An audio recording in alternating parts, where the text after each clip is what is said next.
নমস্কাৰ, সুপ্ৰভাত। নলবাৰীৰ পৰা মই শেৱালী বৰ্মন।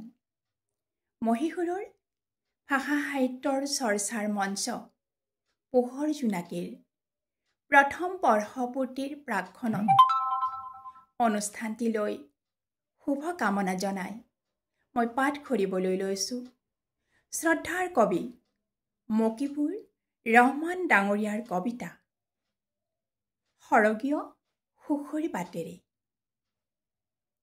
পানীগছাৰ সিপাৰে সুখবোৰ ফুলে নেকি কেতিয়াবা আকাশৰ ইপাৰে। সৰগৰ হেঁপাহত আকুল হলে আশাবোৰ উকা হয় অশান্ত হিয়াৰে। ঈৰ্ষাৰ ৰেখাৰে কোনে আঁকি দিয়ে সেউজীয়াৰ বুকুত হালধীয়া সুখ। তুমিহীনতাত নীৰৱ পৰিণীতা মাথো তোমাকেই হেৰুৱাৰ দুখ। শীতানত সাগৰ শুকোৱাৰ সুখ। ৰামধেনুৰ ৰঙেৰে সৰাপাতৰ ঠিকনাত কোনে উপচাব পাৰে সুখ সফুৰাৰে।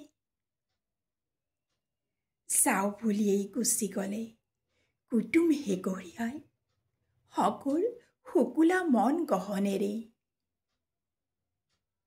বিষাদৰ ৰাগেৰে আবাস সংগীত শুনা নেকি কেতিয়াবা তুমি সৰগত।